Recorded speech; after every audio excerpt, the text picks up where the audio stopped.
Assalamualaikum warahmatullahi wabarakatuh. Ketemu lagi bareng saya Gunawan di channel yang saya sebut sebagai channel Gunawan Mujiman, yang mungkin ya nggak terlalu bermanfaat, tapi ya mudah-mudahan bisa bermanfaat.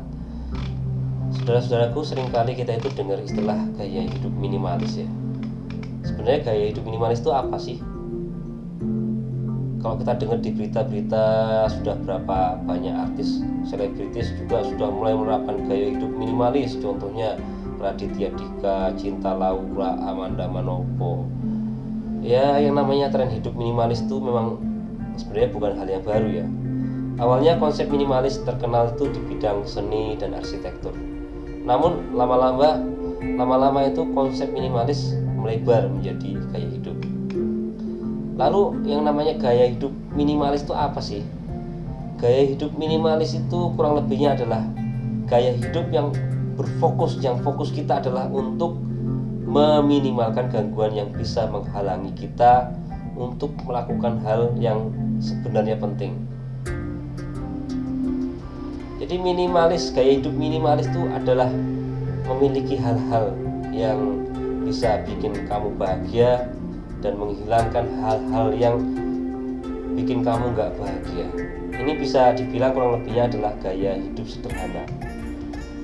Kita dengan gaya hidup minimalis ini, kita hidup dengan hal-hal yang kita butuhkan saja. Meskipun barang-barang kita, milik kita itu nggak banyak, tapi berkualitas.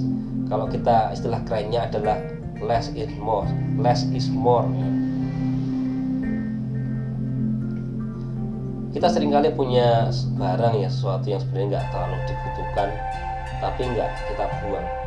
Ya contoh simpelnya itu aja, misalnya kita sering screenshot, sering foto-foto di HP itu, tapi kita nggak buang.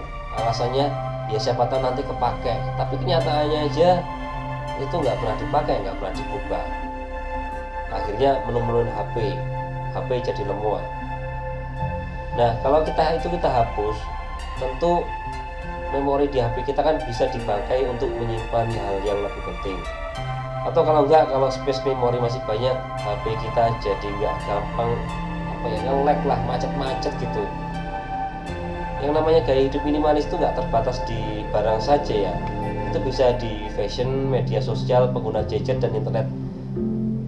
Karena itu juga makanya ada istilah digital gaya hidup minimalis, gaya hidup minimalis digital. Yang namanya gaya hidup minimalis itu sifatnya sangat pribadi ya. Untuk tiap orang itu bisa jadi pola penerapannya berbeda-beda, karena pola pikir dan kebutuhan juga beda. So jangan samakan gaya hidup minimalis saya dengan Anda itu sama. Jangan. Kita punya penerapan yang berbeda-beda. Terus apa sih manfaat dari gaya hidup minimalis? Kok kayaknya seolah keren gitu. Yang pertama, manfaat dari gaya hidup minimalis adalah secara keuangan kita itu lebih sehat. Kenapa? Kita hanya membeli barang-barang yang kita butuhkan aja.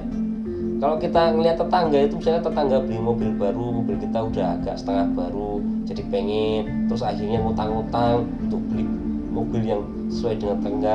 Akhirnya kita jadi terlilit utang, itu kan nggak keren. Kita bukannya bahagia, malah jadi masalah. Jadi dengan gaya hidup minimalis itu kita ya fungsional aja. Misalnya kita untuk kendaraan, udah ada kendaraan meskipun lama tapi kan masih tetap berfungsi dengan baik, itu aja udah cukup. Kalau masih bisa dipakai, kenapa harus beli baru lagi?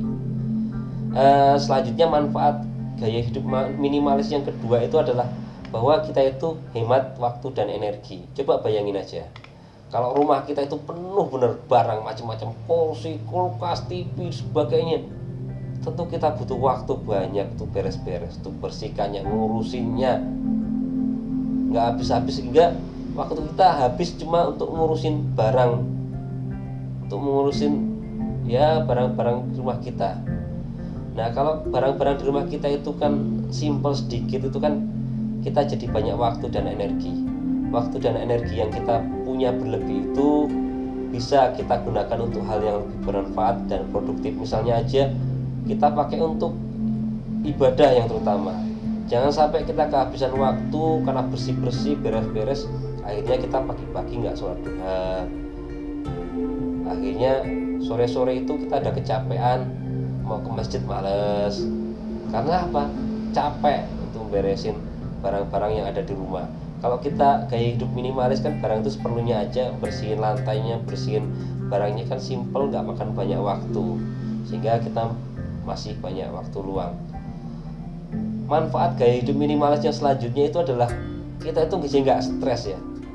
Kalau kita sering banding-bandingin, saya punyanya ini, dia punyanya itu, HP saya jadul, HP dia kok HP iPhone yang terbaru, mobil kita mobil tahun 90-an, dia mobil baru, capek kalau kita sering banyak mikirin itu.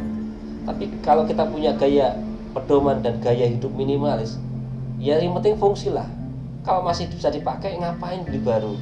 Jadi nggak stres kita, nggak stres mikirin memperoleh sesuatu yang belum milik kita. Karena yang namanya istilahnya iman fals itu ya, keinginan adalah sumber penderitaan. Karena kebanyakan pengen, kita jadi menderita, jadi nggak bahagia. Manfaat dari gaya hidup minimalis yang selanjutnya adalah kita bisa menambah ruang-ruang space untuk hal yang penting. Menyortir barang-barang yang nggak terlalu penting itu di rumah itu bisa menambah ruang ya untuk hal yang lebih penting. Misalnya ada tumpukan barang-barang kita di kamar, di ruang tamu, kalau kita bersihkan, kita singkirkan, ada ruangan lebih, kita jadi bisa bergerak bebas, istirahat nyaman. Atau kalau enggak di lingkungan kerja ya, lingkungan kerja, kalau meja kerja kita itu bersih dari kotoran, sampah dan sebagainya, kita kerjanya jadi enak, kita jadi fokus. Nah, yang selanjutnya, manfaat dari gaya hidup minimalis selanjutnya itu kita jadi punya kesempatan untuk berbagi sama saudara-saudara kita. Iya, misalnya kita punya koleksi baju itu 3 lemari. 3 lemari itu kebanyakan udah 3 tahun 4 tahun nggak kita pakai. Untuk apa punya baju banyak-banyak itu? Nah, kalau kita berproses pada konsep gaya hidup minimalis, kita sortir yang nggak pernah dipakai itu kira-kira masih bagus, kita bagikan kepada sesama yang butuh barang itu. Mereka jadi senang. Jadi kita punya kesempatan untuk beramal lah pada sesamanya. Keren nggak? Karena kita punya gaya hidup minimalis, jadi kita bisa bermanfaat untuk orang lain. Demikian tadi itu beberapa manfaat, juga penjelasan dikit ringan lah tentang gaya hidup minimalis. Mudahan kita bisa bisa mempelajarinya. Kalau kira-kira bagus untuk kita ya kita pakai, ya kalau kira-kira kurang bagus ya bisa kita jadikan referensi ilmu pengetahuan. Kurang lebihnya saya mohon maaf. Wassalamualaikum warahmatullahi wabarakatuh.